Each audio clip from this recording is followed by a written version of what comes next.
Hello, and welcome to From Ground to Great, a business, aviation, and personal growth podcast.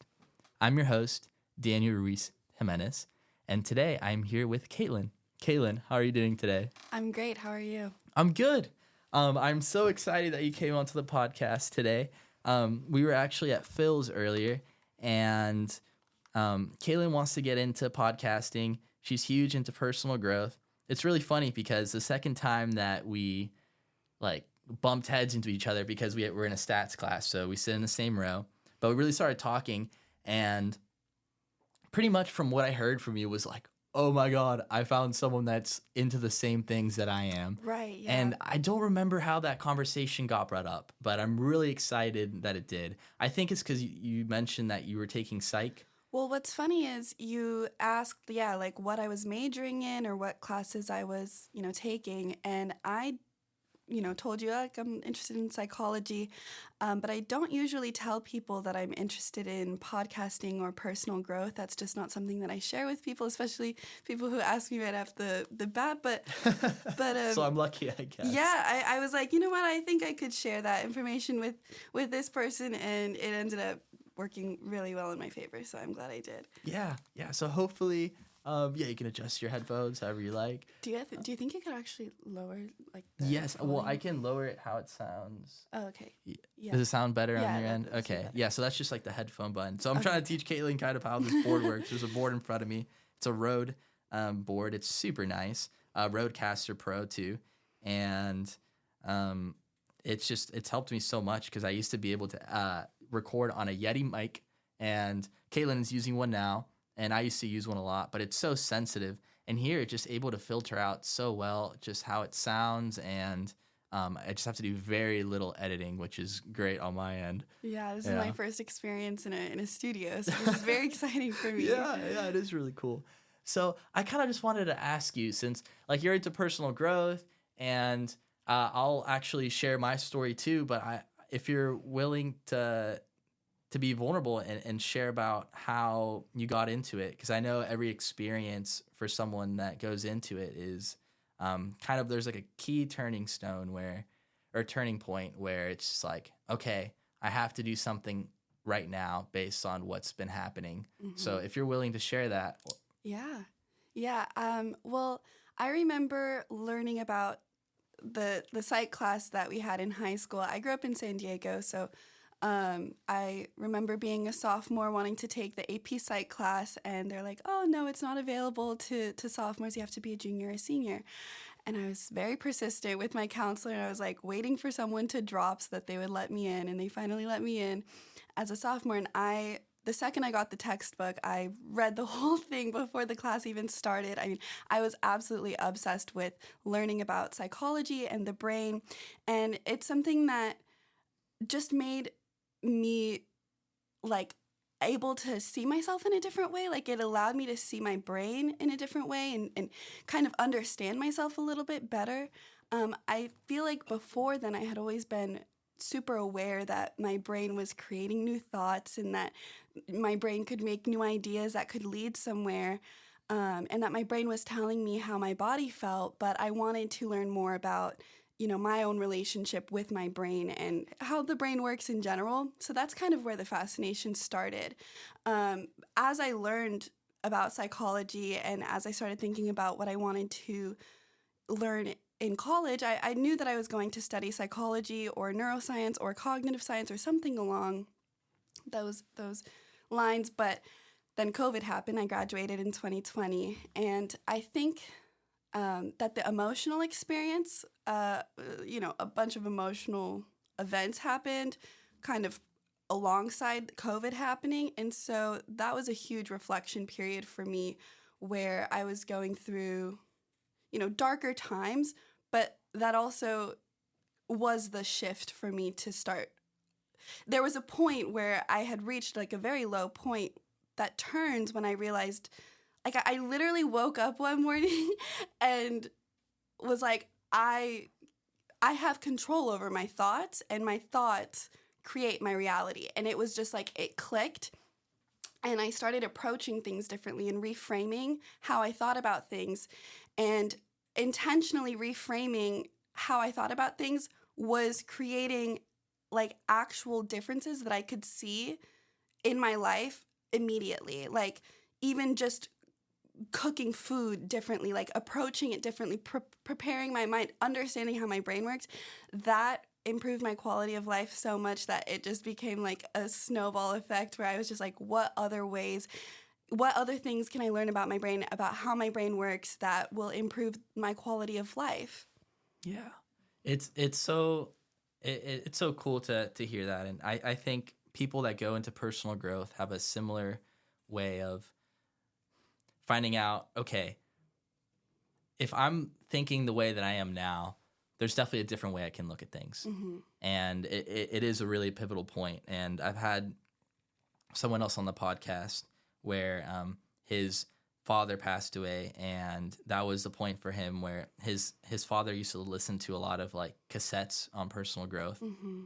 and he took at it and he started diving into it, and it completely changed your perspective. But you're willing to do that. You're willing to accept that things don't have to be the way they are now. It is kind of a hard lesson to learn because there is a level of peeling back or accepting the fact that a lot of the situations that you were put in, that you were in before, you didn't necessarily like create, but you kind of have some level of accountability over your experiences. I mean, it's a huge responsibility, an act of like accountability to say I am autonomous over my day, over how I feel, over what I'm thinking. Like to take control over that is something that you can doubt. Like, do I really have control over the thoughts that pop into my head? Do I really have control over what I do? We oftentimes feel really out of control, and that taking that control is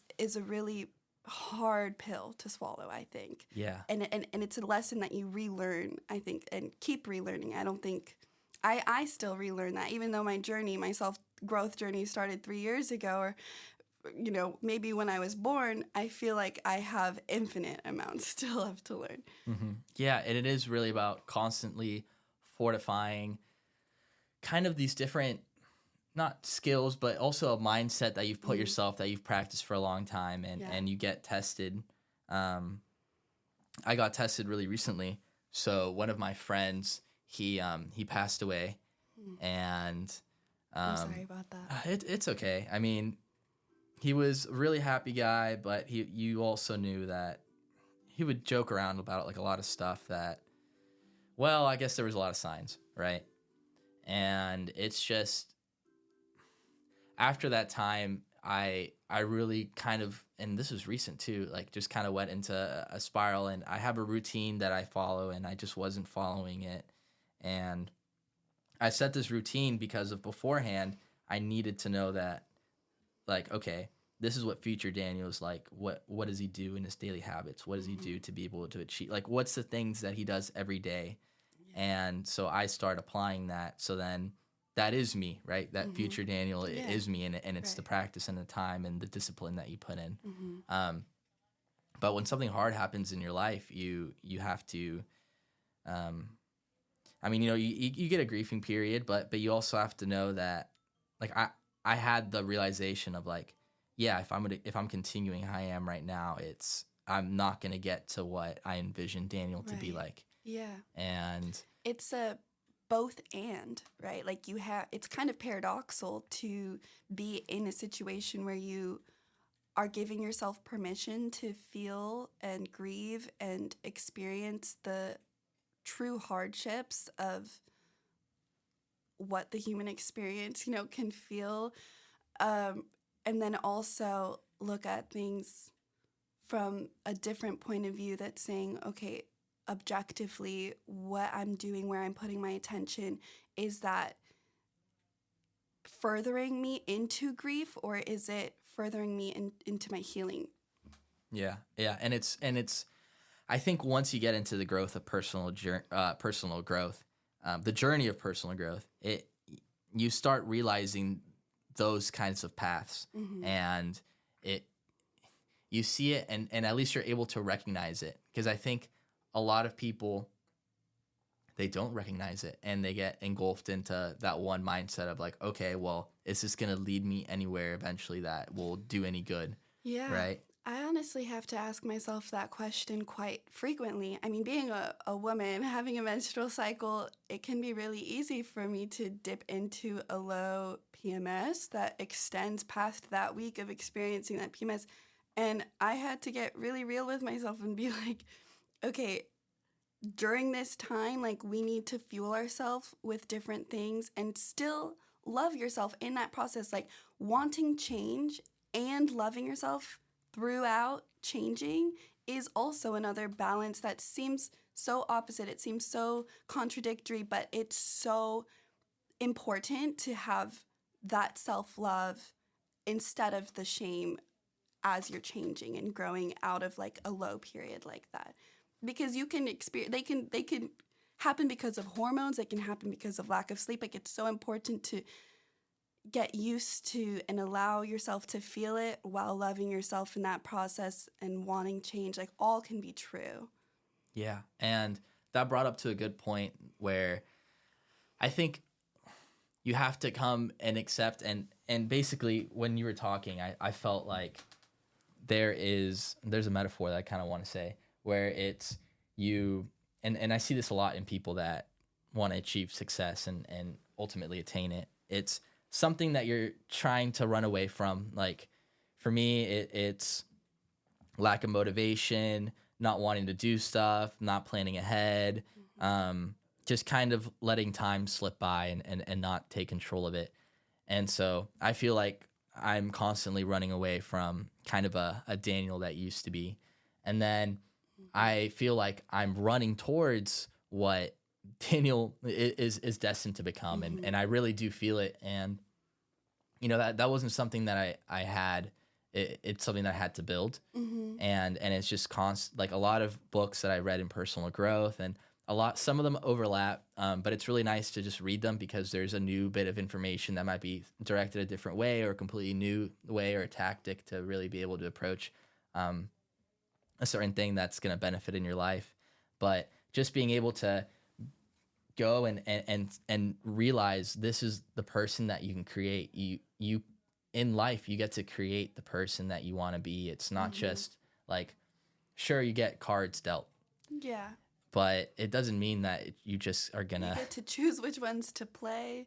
You get to choose how to play. I mean, it's so true. There's a lot that we can't control.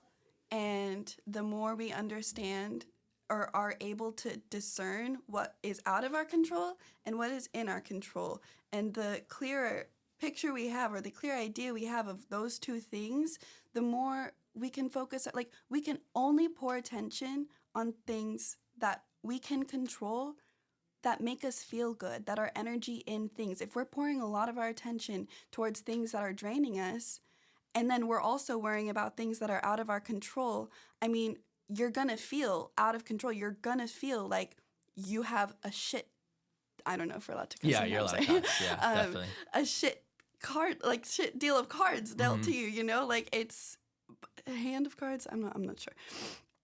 But if you focus on what you can control, if you pour energy on the things that you can control, which usually revolves around you, you know, how you think, how you're thinking, what you're doing, usually, like how you interact, you know, what space you're in, how you're feeling. I mean, even if you can't control how you're feeling, you can decide to not resist a feeling and let that feeling move through you and keep moving, you know, keep being in a state of flow. You can choose that. That is in your control. And you can choose to, when you catch yourself worrying about something that is out of your control, you can choose to just allow that thought to fly by. You don't have to give that attention or energy or ruminate on things that don't benefit you or serve you.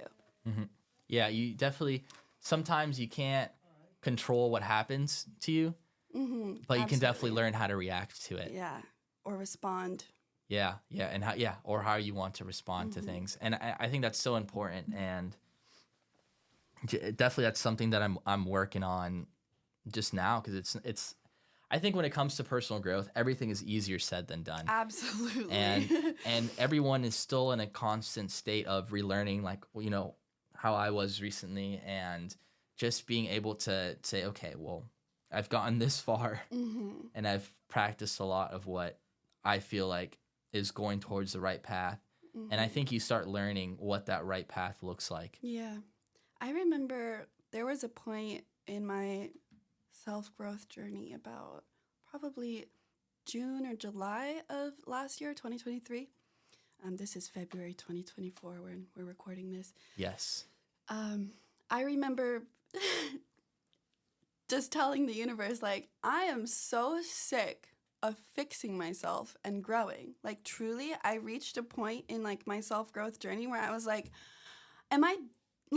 is this just my life forever? Like, I'm just gonna keep having to improve, like, upon just to find a baseline of peace, just to find a baseline of happiness. Like, it felt like I was chasing a version of myself that kept just being, like, out of reach, while the version of myself that, as you were saying, I was trying to run away from,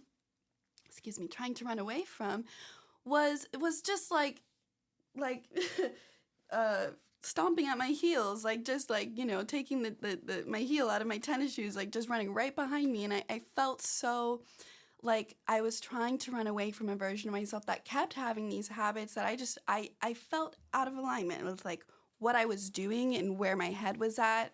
And then I felt frustrated that I had to do anything about it in the first place. Like, why do I have to change? Why isn't me being human enough for me? Like, I am who I am today because of the experiences that my brain has experienced and witnessed. So why is this a problem? And it was like a point in my self-growth journey that was actually huge, because up until that point, I was so focused on being someone who I wasn't yet. And I was, but I didn't feel like her yet. And that was very clear. There was a gap, there was a separation. So me constantly chasing her meant that she kept running because there was that gap. And I was, in hindsight, obviously I didn't know this at the time, but I was more focused on that gap of what I needed to do to bridge that gap and what was causing that gap than actually just being her. I wasn't doing the things that she did.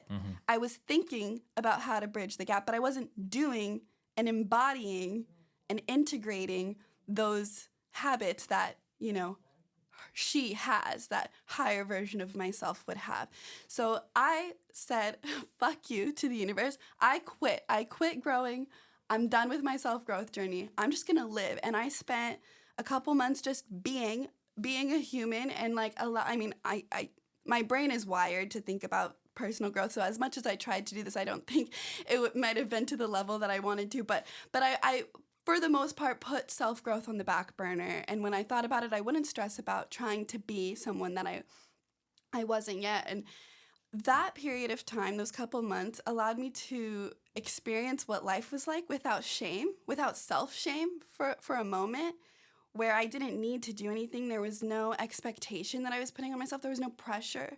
There was no, become the best version of yourself that you can be to better your life, there was none of that. And I think, to be fair, I was like collecting a lot of content and reading a lot of books that were centered around this. And I just felt really overstimulated, probably from all of the different information that I was receiving. And I just went out into the real world and started what I focused on was just listening to what my body was saying, like, oh, I'm thirsty, I'm gonna drink water. Because I had been neglecting the little things. I had been neglecting the 8 hours of sleep. I had been neglecting drinking water. I had been neglecting eating a homemade meal that makes me feel good, So by not focusing on all of the, like, okay, how do we become a better person, and started focusing on, okay, what do I need to do today? Like, just day by day, how do I need to take care of my body today? And just focusing on my body, that actually helped me focus on my self-growth journey way better, because I started becoming attuned to what my body needed. And then I learned, oh, I need to get my blood moving. I need to work out. Oh my gosh, working out, those endorphins, there's absolutely nothing like working out for mental, not even an SSRI could do what working out. And that's proven, in the file cap, there's studies that show that working out is just as effective as an SSRI. So these quote biohacking things that we can do, there's so many phases in a self-growth journey that are all so valuable and what you lean into personally is going to be like very catered to your experience and what's helpful for you at any specific time. Like, you know, I couldn't focus on my body until I focused on reframing my mental thoughts. That's what allowed me to focus on my body, because I got all of the rumination thoughts out of the way. I cleared my mind before I had to do that. But it was important for me to merge those at some point. And I don't know if I would have been as successful merging the mind-body connection if I hadn't cleared my mind first with cognitive behavioral therapy and other methods of journaling and whatnot. But, you know, I think I forgot what the initial question was. No, that's fine. And I think what you brought up is so important. It's not just trying to chase something, but be present in what's going on, because what's in the future doesn't exist. It's not real. What happened in the past doesn't exist. Literally, you know, it's just all in your mind, which is kind of really crazy. To think about. And so what do you get weirded out by that thought sometimes? Like, yeah, your brain is like, your past is just not like, it's not just like a figment of your imagination, but it's just a recording. They're electrical signals. It's just a recording that your brain has done, and it's not even accurate. Like, our memory isn't even, so like, our past is so malleable to ourself. Like, if you want to live in a reality that's like, my past makes me who I am today, you can deny that. Like, you can say, no, I am who I am today, right now, just being me. Like, you don't have to let anything really define you, including your past. Yeah, and it's so true. It's just like working on today, and there was this essay that I'm writing on, and my yoga teacher sent me this video, which is the teachings from The Power of Now by Talk something, I forgot, Talkhort something, yes. And it was so valuable to me, especially during this like rough time of just the power of now, and there is no pain in the present. The pain exists from a future of a past, and also sometimes is fueled by ego, and it's so weird to me because, and I wrote this in my essay. I've practiced this before, but I recently started doing it again, and it's literally just kind of removing all your thoughts. What I do is just focus on breathing, and oh my God, I realize that my brain is filtering so much stuff of what's going on in the real world, because there's so much stuff anyways going on in the real world. Like if we had a conversation at Phil's, right, our brain wants to filter out the voices of other people, because if we were to hear that, that's very overwhelming. Yeah. And when I get into just a present moment, it feels exactly that. Yeah. It's so overwhelming, and it's like so like it's like stimulating almost. Like it's like, whoa, like it's like I'm seeing everything for the first time. It's better than your phone. Like you look up from your phone and you take a breath of air and you notice how that smells, and you look around and you notice how things like are, and you notice that there is so much stimulation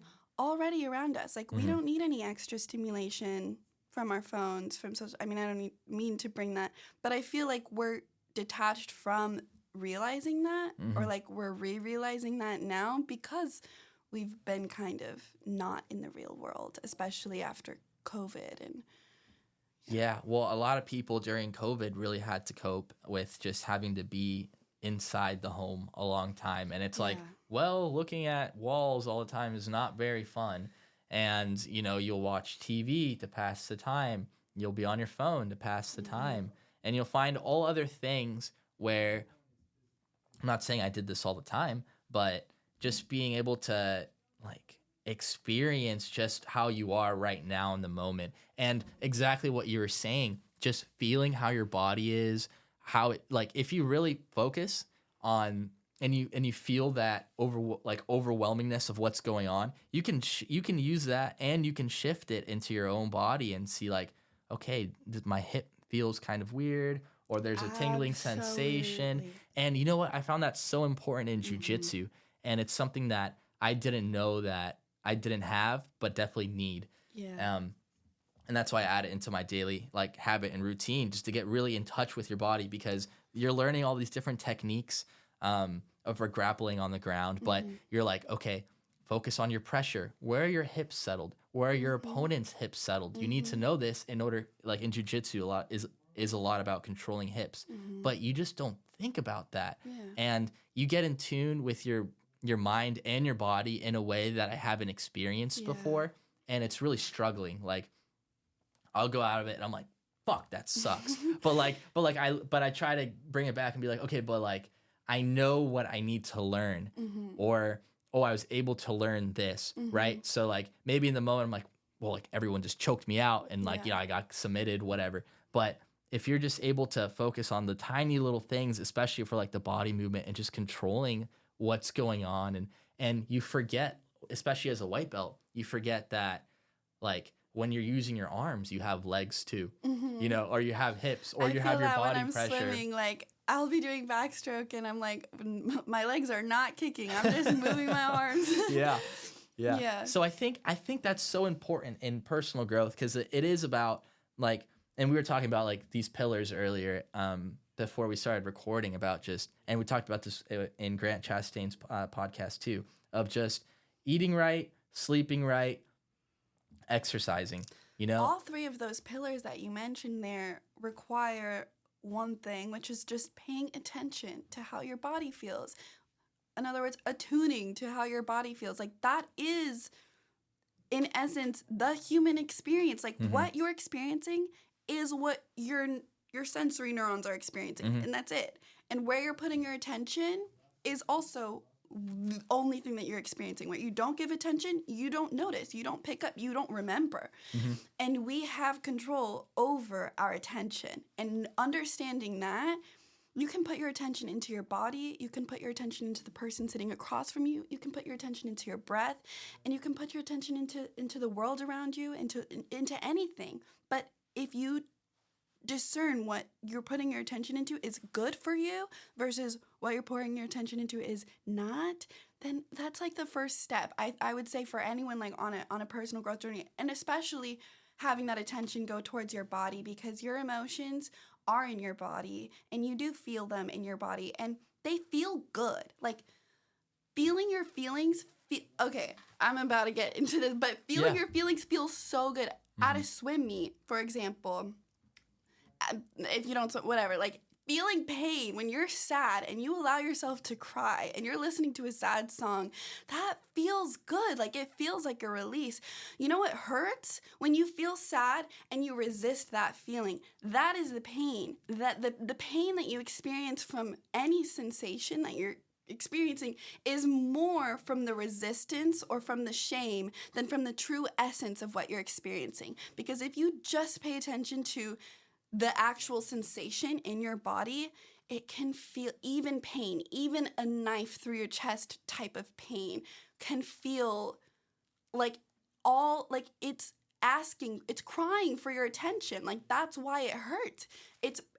Your body is begging you to pay attention to your heart and how your heart feels and to give it some love. And whatever you naturally like are inclined to do in that moment is exactly what your body needs from you. Like you are the only person that can soothe yourself. No one else can soothe those heightened feelings of pain and once you allow yourself to feel that level of pain without fear, or with fear, feel it anyway, you expand your capacity to experience pleasure as well. I mean, as much pain as you're willing to feel in yourself is exactly how much pleasure and joy you'll experience as well. And gratitude. I mean, emotions and sensations can overcome you and overwhelm. Like if you open yourself up to that experience, it can truly breed like a different way of experiencing your life around, like, Yeah. No, and I like how you said that, and even through when you're talking right now, I can see that you are really letting the emotions and the feeling behind it, and you are really embodying that, and that's really refreshing to see. So that's really cool. But going back to like, you're not going to be able to know that if you don't let yourself be present and feel what's going on. And more importantly, there's a lot of times where you have to learn what your body is going through or what your emotions are going through to be able to come to a different outcome if you choose to. Yeah.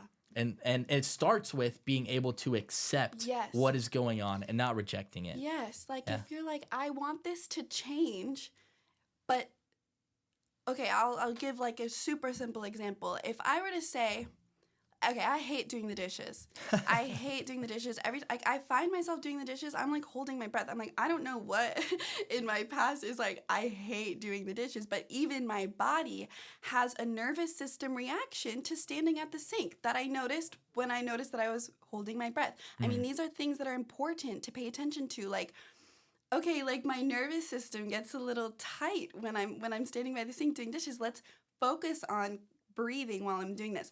If I were to say, like, I hate doing the dishes, but I hate that I was doing this before. I hated that I hated doing the dishes, because they needed to get done. I'm like, Katelyn, it's just something that needs to get done. You're making it way too deep. Like, it's not that deep. Just do the fucking dishes. Like, just do them. Like, just do it. Like, it takes... Just do one, and once you do one, like it takes literally 5 minutes to load the dishwasher. Like it's nothing. And when I was talking to myself, do you think I was enjoying doing the dishes? Like No. when I was talking to myself like that, like no, I was like in so much shame. Honestly, it was worse when I would go to the dishes. It was like I felt like a 5-year-old, and I was talking to myself like a 5-year-old. And not only that, I was talking to the 5-year-old me like really meanly, like not very nice at all. I mean, I was holding absolutely zero understanding for the version of me that viscerally hated that experience for reasons unknown. And because the reasons were unknown, I felt like it was appropriate to talk to myself like that. You don't know why you hate doing the dishes. You just get like that when you do the dishes. You're a puss, you know? Yeah. Sorry. Like, you suck. Like, you can't do the dishes. Like, just do the dishes. But once I flipped that and was like, well, I flipped it once I noticed, like, oh my gosh, I'm holding my, like, this goes deeper than just not liking the dishes. Like, it's a body reaction that I have towards doing the dishes. Let me maybe, just maybe, extend a little bit of empathy towards myself, a little bit of compassion, a little bit of grace, a little bit of love. What does that look like in action? Not just like appeasing myself, but in action, what does that look like? Okay, you don't want to do the dishes right now? Don't do them. But don't feel shame for not doing them. Just do something else. Or if you don't want to do the dishes right now, do one, and literally just do one, and stop when you feel like it. Like, stop making it, like, showing myself love to do this thing looked like cutting myself a little bit of extra slack, because it's not that deep. Like, I don't need to be, being super mean to myself for the dishes. Like, once I, like, flipped that and I was like, you know what, do the dishes whenever you feel like, Katelyn. Like, I love you, whether you do the dishes or not. I mean, the sink can be filled for 3 days. It doesn't matter. You can chip it away, take as long as you want. It doesn't matter. I now don't mind doing the dishes. I mean, I'm indifferent to doing the dishes now. But showing myself that love and showing myself that compassion and grace was a way better approach and way more effective than any type of shaming that I was doing. But that also applied to when I was, like, feeling sad. Like, when I used to feel frustrated or sad or angry, it was taught to me that, those emotions are not really great emotions to be showing around other people or just to have in general. I didn't know that I was allowed to be angry in a healthy way. So once you're like, I'm angry, and you let yourself be angry, I mean, that feels good. Feeling the ammo of frustration and anger, that it's like a juice. It's like a juice that you can use to fuel yourself into other things. Yes, yeah. Alchemize it, whatever, but you don't have to alchemize it until you feel it. You don't even know what to alchemize until you feel the true essence of what it is. But it truly is possible to alchemize. It's just you have to accept it first. Yeah. And really be with it and like kind of love it in like a sick way. Yeah, and I want to ask you to do an exercise next time you get put in a situation like that, like you described, and to the people listening too. This is something that I brought back a long time ago when I had a different podcast, but I'm really happy to bring it up now. In this book, Neurolinguistic Programming, The Essential Guide by Tom Hubiar, talks about how there's a certain way how we get triggered to do something and how we react to it. And usually there's an outside stimulus. So let's give your dish example. And you might be your visual stimulus. It doesn't have to be, it can be any kind of modality. And that just means like sensory, feel, smell, doesn't matter, right? It could even be your own thought in your own head. And you have a bias towards one. So I would try to find out what that is in your self-discovery. And a good example to find that in someone else or in yourself is when you want to describe a pleasant moment. How do you describe it? And you'll see that it might be more kinesthetic, it might be more auditory, it might be more smell. So it's really important to recognize that. However, yeah, it could be visual, and that's usually what a lot of people go towards. But it varies, and maybe you get it's the sight of dishes getting stacked that for you will then trigger a thought, and that thought. And I'll give you an example in my own life, can look like in so many different ways. And so that thought will then react to will give your body an emotion, and you get that emotion and maybe you feel it, and then you'll go and do it. You'll go do the action of, no, I don't want to do the dishes, or, oh, I'm going to do this and pick up my phone. Right. Yeah. And for example, for a phone, it's probably, you hear a ding or you feel a buzz, right? So they're really smart in marketing because they're using both of those, or your phone lights up. You'll get a visual response. It might be, in your mind, you might see the girl that you have a crush on text you, right? And then you're like, okay, you feel an emotion from that. And then you go up and pick up your phone and see, oh, what was it? But you scroll anyways. Yeah. For me, it was, and then I saw it was a gym, going to the gym. And I'll describe it how it was for me. Just like maybe looking at something that would trigger my response to maybe needing to go to the gym. Maybe I'll put it on my phone as a reminder or something, but that triggers that. And the thought that I had was this big rat, it doesn't matter, a rat inside this little hamster wheel. And he's all juiced up. He's ripped. He's got the little like baby bottle to take steroids or like whatever to get juiced up. And he's just running in a circle. He's not going anywhere.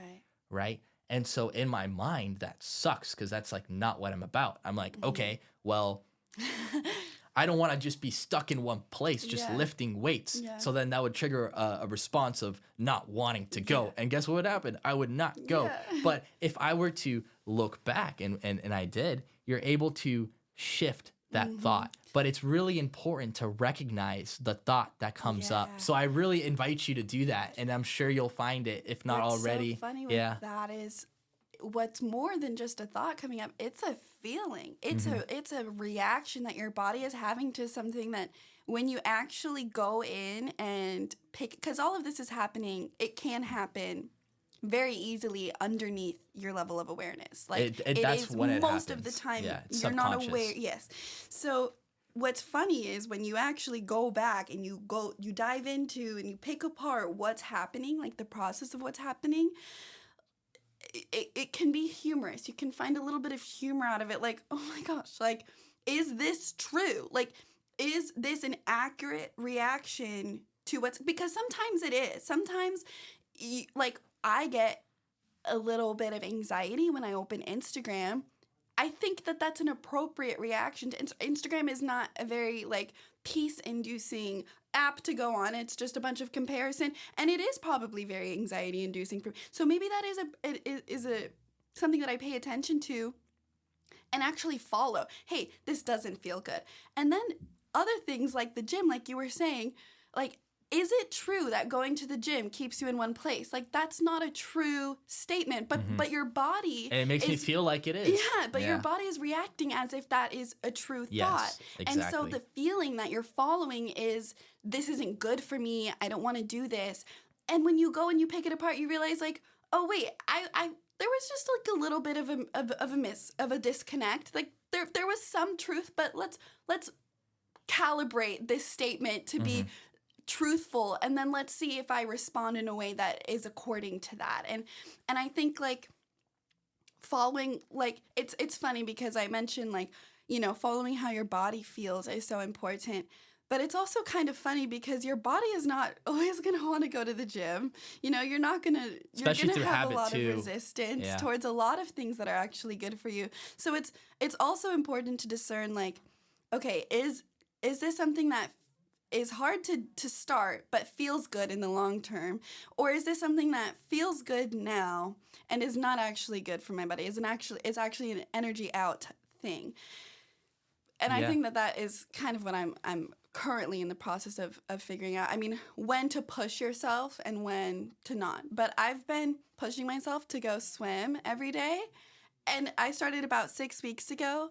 And I mean, the endorphins that I feel from that feel addictive. Like I'm at first, like the first month, I was like, oh, every single day I did not want to go. But I remembered, like, to grow willpower and tenacity, it's really good for you to do something that you don't want to do every day. So I would just make that my thing that I didn't want to do every day. I just was like, okay, well, I'll just do something that I don't want to do every day. And this will be it at first.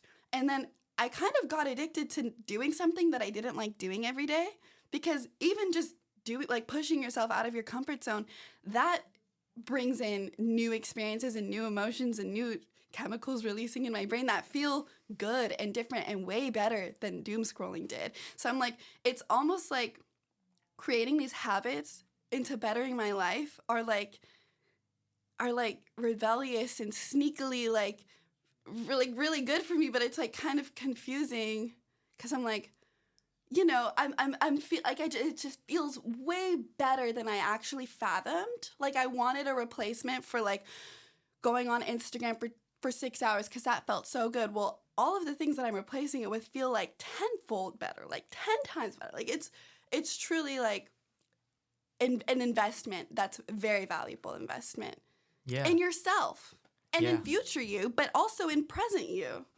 Yeah, and it's really important to see all those sides of it, how you're mentioning it. And I have a question that I really want to ask you, but I want to go back to your point of doing stuff that you don't want to do.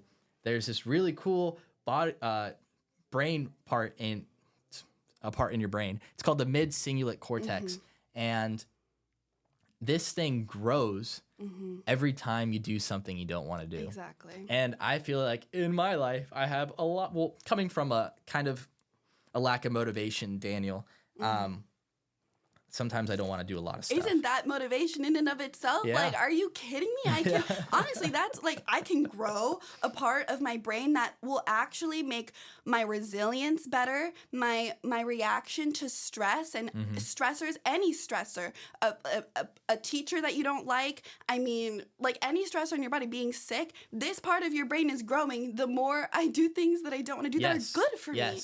That is motivation. That is so motivating. And that's why I love learning about the brain, because what better way to like enhance your life than to do things that scientifically work and are studied about and are talked about. And this is a new discovery, which is really recent. Really new, and it's really exciting. Cool. Yeah. And basically what we're talking about, summarize it, the more you do stuff that you don't want to do, the more inclined and the easier it gets to do stuff that you don't want to do. But it has to be. And it has to be. Yeah. And you have to grow it. It's a muscle. And it shrinks if you don't use it. Because for example, I'm still doing swim, but I look forward to going to swim practice now. That is no longer my thing that I use to grow that part of my brain. I'm so glad you mentioned that. So in order for me to grow that part of my brain, do that thing that I don't want to do, like, I have to push myself in other ways. And what does that create? If my only goal is to grow that, that could be my only self-growth journey, to grow that little part of my brain, like my mid-singular cortex. I don't know. And all of a sudden, my capacity expanded from, hey, I push myself to go to swim every day.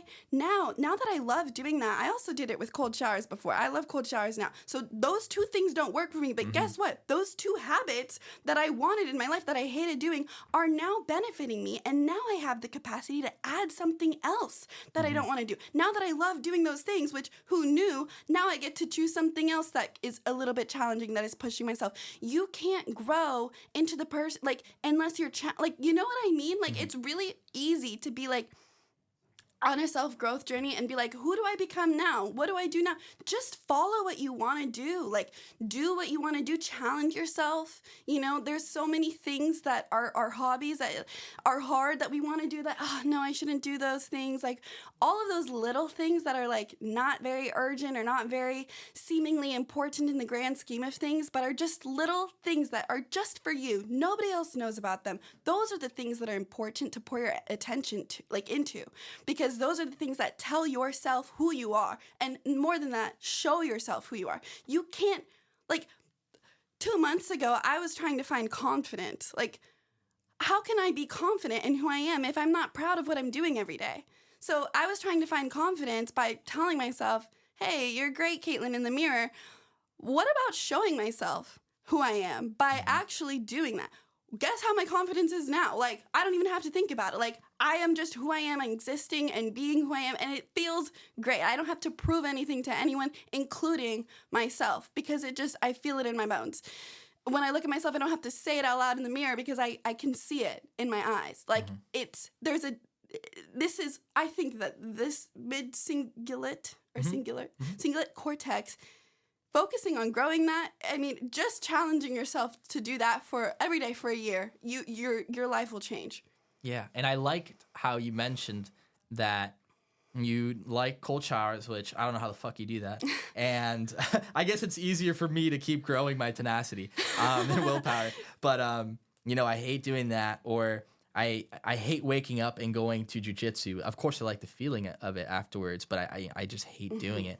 But once you're able to find a thing that no longer you actually enjoy as part of your habit, I like the frame of how you put it as now you can encourage yourself to do something more challenging and expand on it, because those things are now something you enjoy and they're part of what future Katelyn is going to be. Yeah. And you're embodying it. It's not just future Katelyn, you're doing the things that it's the integrated. future, like, it's all integrated. It's happening, like, in real time. Yes. The integration, and now my self-growth journey is no longer something that I see as like a hill that I'm walking towards the hill that I need to climb. No, I'm on the hill and we're climbing it. I don't know how high the peak is. I don't know if I've reached the top of the mountain yet, but it doesn't matter. I'm just enjoying the journey, and I hope that this hill is as high and has many valleys and peaks, that is how life will be. But, like, at this moment, you can only focus on what's coming to, because I don't want to start on a whole new conversation, but I think that our desires and, like,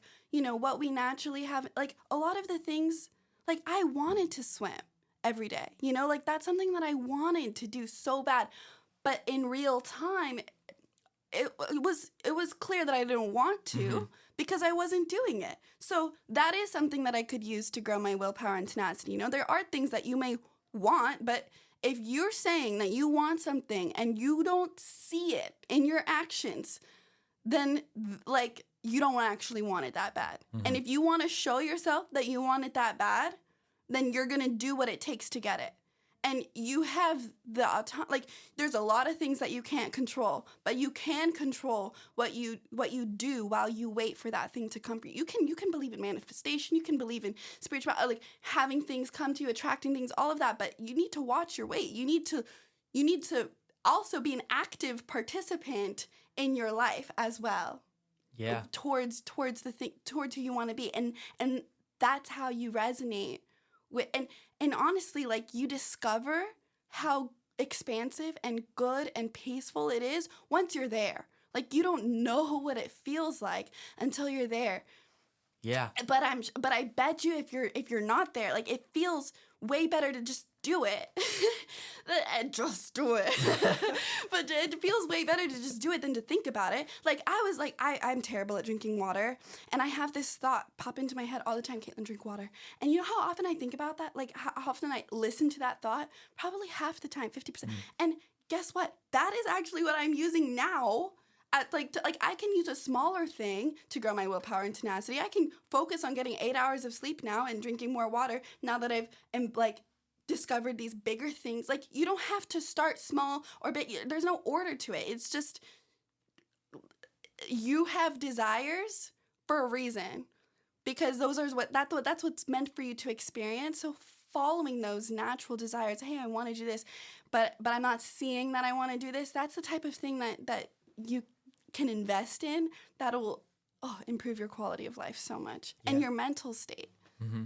And I like seeing this. I have a visual image of someone. It's like it's a bookshelf, and the book of any kind of personal growth book you can think of is there, and you can pick it up and read it, but it doesn't mean that you're applying it into right now. Mm-hmm. And basically everything you just talked about right now is embodying like what I used to do, and you mentioned this was, I had to tell myself in the mirror, and this is something, a tactic that I learned from Think and Grow Rich from Napoleon Hill, or by Napoleon Hill, and tell yourself, even if you don't believe it, this is who I am, and then I would go execute it. But the really important part is really, it doesn't matter where that, it doesn't matter that I learned it in a practical sense from Think and Grow Rich, or it doesn't matter that I learned it in a spiritual way, but just doing whatever you have in your toolkit to be able to do the thing that you're meant to do. And you just know, people say, I don't know. It's so hard to explain, but you do know. You do know. I mean, people say, I don't know what I want. Well, what feels good? Mm-hmm. What feels good when you do it? And if you don't know what feels good, well, do you know what your body feels like? Mm-hmm. I think starting with a meditation, even, honestly, yes, what you were saying about the tools in your toolkit, gathering any and every tool that you hear can be a little bit overwhelming, but the ones that resonate with you and applying them and sticking with them, and if they drop out, if you weren't good with it, not shaming yourself for it not working for you, because there are so many, I'm terrible with to-do lists. I literally have to make it all pretty and a bunch of pictures. There's no to-do list. It's just a diagram of pictures of what I want to do for the month. That is not a traditional thing. And when I tried to-do lists, I was shaming myself for not being good at them. But wouldn't it be way better if I was oh, that didn't work, and then just try this immediately, or try a bunch of different things until something stuck that. And honestly, we grow so much that something can work for you for 3-6 months. And I think this was frustrating me at the time when I was saying oh, why do I have to keep growing? It just felt like I was growing out of the tools that were working for me in that time. I was in cognitive behavioral therapy at the time, and my therapist was oh, reframe this, reframe that. I'm I'm already doing that. The tools that I have, I need different tools. The tools that I had were for my mind. I needed different tools for integration. I was I don't know how to integrate these things that I'm learning, but I know so much, but it's not, I don't see it. And I was very frustrated because I didn't see it in what I was doing. And I was I know it all, but I don't know it all, but it's in my brain. Yeah. I know what I need to do, but I'm not doing what I need to do. Where is that disconnect happening? It was happening in my rumination. It was happening in my second guessing and my doubt and all of that. But I totally lost. Lost the thread. But yeah, it's doesn't matter. And this is a really good point that you brought up. It's, you get a tool, it doesn't matter where the fuck it comes from. That tool might not always work. Sometimes you need to reframe it in a different way, or you just need something entirely, completely different. And then you find the thing that works for you, but fucking use it. And only you know. Only you know what you need to work on.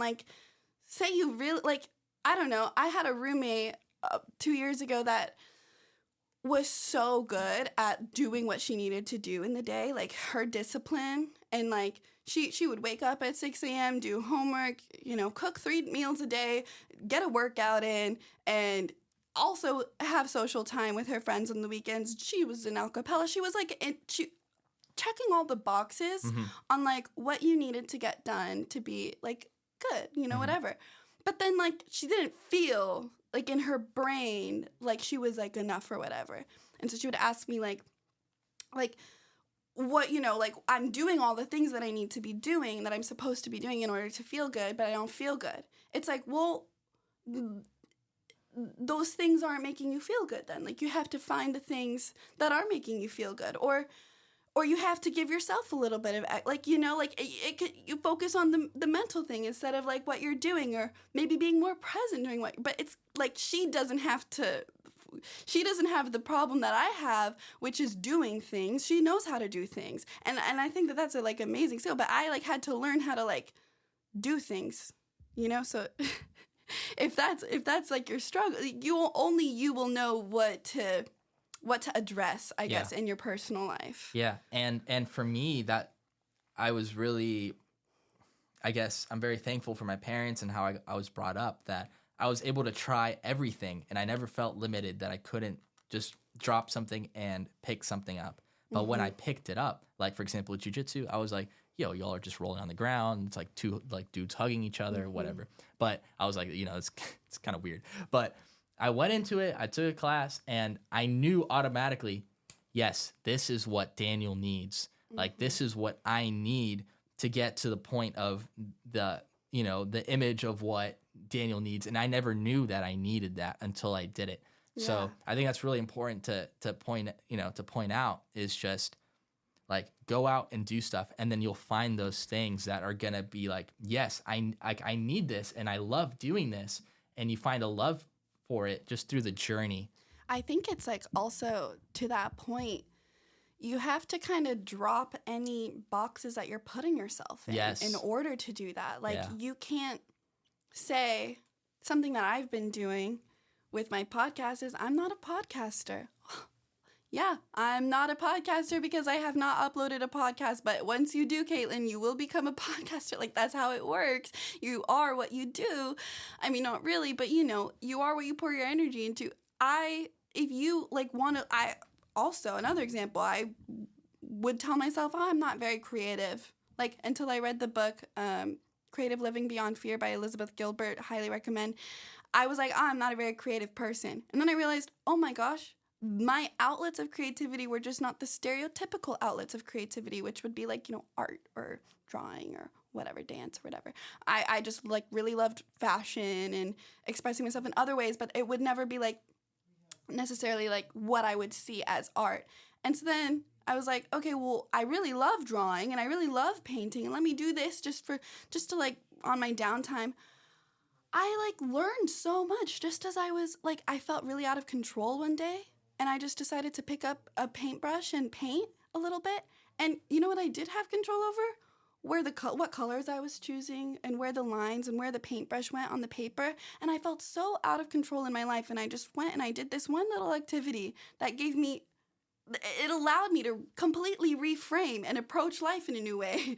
From that experience of just like, oh, I do have control. It was a reminder, like, there are lessons in all of these little things that we can do, but we have to drop the label or the expectation that you need to be good at. Like, I just dropped the expectation that I needed to be. I was like, I can watercolor and not consider myself a painter and still watercolor a piece of paper. I don't have to be a podcaster to upload a podcast. I don't have to be a swimmer to go to swim practice. Although it's like, for some reason, it's easier for me to call myself a swimmer because I've been doing it for longer. So once you start doing it and once you gain experience, that shift of, I'm not this, I'm not good enough, that's all it is. It's just, I'm not good enough to do this thing. If you're a human, you're good enough to really try anything and do anything. I mean, really, it's just gaining a bunch of, it's play. I mean, monkeys growing up, if they don't get enough playtime every day, 10 minutes to 20 minutes of leisure time, their brain development significantly suffers from just not having enjoyment of their day and socialization. So us as humans, we're not any, we're monkeys. We're animals. We need that playtime. We need that relaxation for our brain. And we need to drop all, like, we're not anything other than human. And we're anything we want to be. Mm-hmm. When you were saying that, and then you used the word label, which I really liked, it's like you're closing your eyes and you can see kind of your forehead, and you put on a piece of like masking tape, oh, like, I'm not a painter, or I'm not a podcaster. And while you were speaking, I literally saw like you just like ripping those labels off. And you just removed them, and then you didn't even put any on. I don't think you even you didn't put any on. And I think that's a really important note to add. Like for me, like I was thinking about it while you were speaking, and it's like, oh, do I pick up another label and then I say, oh, pilot? It's like, no, just remove the label. You're putting yourself in the box from what you were saying. So freeing, by the way, to live life like that, because then, like, you are I was just like, I'm a beginner. Like, I'm a beginner at life too. I'm a beginner at adulting, but just allowing myself to be a beginner. Whoa. Like, I don't care if someone like comments on my first painting, like, that's a shit painting. Like, yeah, it was my first one. And like, you know, like it all of a sudden, like it gave me permission.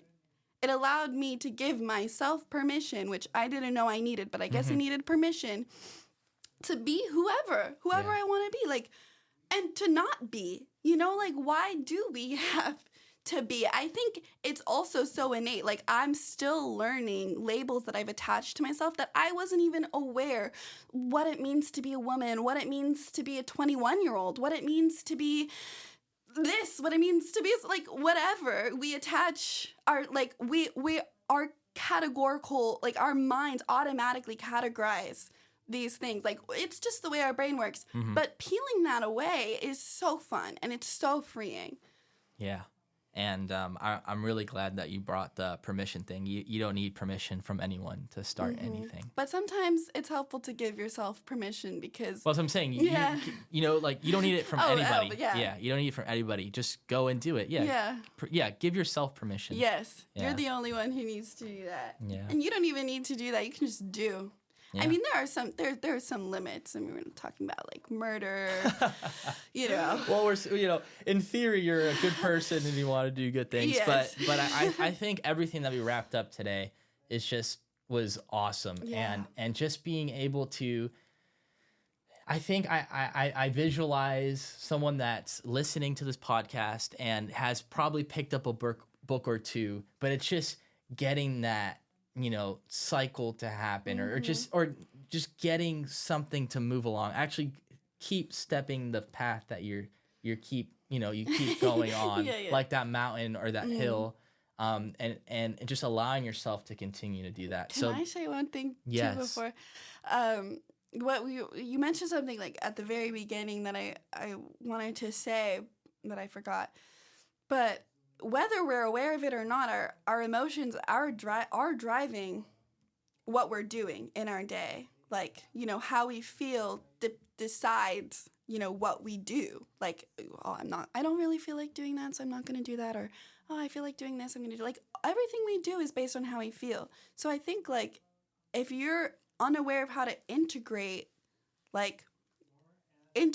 these, any self-help tip, any self-growth tip, but you want to, it all just starts with attuning to where your body is at and meeting yourself where you're at every single day. No judgment, no shame. You're allowed to be at a different place today than yesterday. And if it feels like it was, like, behind yesterday, it's a figment of your imagination. Like, there is no such thing as being worse off than yesterday. We're always growing, you know? So meeting yourself where you're at every single day, and also checking in with yourself where your body is, how your body is feeling every day, is such a good start. Like, it's such a good starting place. Because I think for me, it's really those thoughts that will trigger the emotion that come to it. But then, exactly like what you're saying, it's, how are you going to react to those emotions that you feel, and you should be feeling responding. A lot of what we do is a reaction, and it's about separating ourselves, like, creating more time between the thought and what we do, so that it becomes less of a reaction and more of a response. Yeah. Oh my God, I'm so excited for people to listen to this. I think it's been great. Thank you for having me on. It was such a fun conversation. Yeah, it was, and you're just so passionate and so engaging, and you can tell. And I think people listening to it are just gonna feel that on the other end. So yeah, thank you so much. And thank you for breaking the ice with me. This is my first podcast episode I'm recording. If you want to go visit my podcast, I believe I'm gonna be calling it Reframation. Is that a good name?